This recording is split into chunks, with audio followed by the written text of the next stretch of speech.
Alright, all you revolutionary, explosive-using gamers out there, welcome back to the Indy Radio Arcade. And now it's time for us to go into a very explosive, highly volatile edition of the Outside the Box review, or something that I got a feeling that Morgan Freeman or Brad Pitt would call from the movie Seven, What's in the Box? What's in the Box? And the game we have up on the plate for this week, folks, is none other than Just Cause 3. A game that we've been trying to play for the longest amount of time, and finally got our hands on it as of, well, 2 weeks ago. And the meat and potatoes of this said game is 6 years after his destruction in Just Cause 2, Rico Rodriguez goes back home to his homeland of Medici, only to realize that it's fallen under the control of the general known as the Raviello, that I keep calling Ravioli for some strange reason, only for Rico to try to restore balance to his homeland and overthrow Lvl once and for all. And what do I like thus far about this game besides the explosions? Because that's the number one thing that I loved about this game, the amount of explosions that you could do in it. I think it's even bigger than Just Cause 2. And another thing that I loved about this game is the fact that they improved the capabilities of the grappling hook in this game, allowing you to actually tether your cords to another car and even pull in the wires to not only destroy bases, but also to destroy objects that are destructible without firing a single round from your guns, which is very convenient. And speaking of guns, folks, the fact that they give you an unlimited amount of C4 charges that you can use to destroy bases during this game was another thing that I liked about it.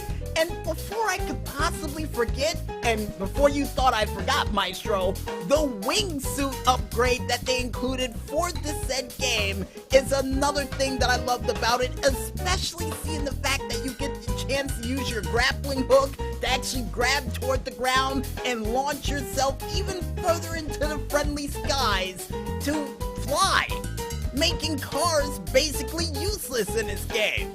And as a matter of fact, one thing I will have to say, and I know I usually say what I like and didn't like about the game, but I'm not done with what I like about it, but on a side note, the handling on the cars was one thing that I didn't like about it. But back to what I liked about this game, and a key element that was featured during the last version of the game is not only the musical Spanish guitars that they included for it, but the fact that they included the cover version of Torrin Flynn's Firestarter from the actual artist Prodigy who came up with this song before. The fact that they included it during the intro and somewhat of a James Bond explanation of all the characters definitely put a smile on my face for this very game. And seeing all the stuff that I liked about this game, what did I like about it besides the car controls that was featured for this game? Well, outside of that, I would have to say for anybody who is just gonna pick up this game, a small recommendation is to learn how to swim, because the swim controls in this game kinda different. You actually have to pull back on the left stick and then pull up on the right stick to actually swim up to the surface, which took me a matter of days to learn and many a deaths to actually figure out. So to save you some trouble at home, that's how you swim. Another thing that I wasn't a big fan of this game thus far is the fact that the chaos points that you collect during this game you can't use to unlock cars in this game.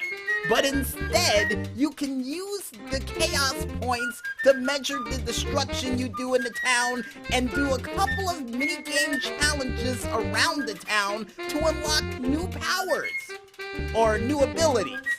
I call him Powers because he's a superhero at this point once you unlock that wingsuit. But I digress. And with a full review for this game coming in the near future, most likely before the end of September, most likely by December, and yes, will include DLCs in the process, we'd say this. If you want to play a game that involves you in more Michael Bay explosions, feeling like Bruce Willis or Darkman in a classic film running away from explosions, or even trying to do some cool stunts that may be featured on an episode of The Wild World of Stunts, all while trying to liberate your homeland from a guy whose name after ravioli and also has a mustache that looks like Super Mario, with a guy named Mario in the game as well, just in case I forgot, then I recommend you go out there and cop that disc. And trust me folks when I say this, and even though it sounds like a pun, you'll have a blast. Trust me. And I guess with that said, folks, we might as well head back into the music, and when we return, we'll be back with more of the Indie Radio Arcade right after a word from our sponsors. So don't run out of continues just yet, folks, and stay tuned.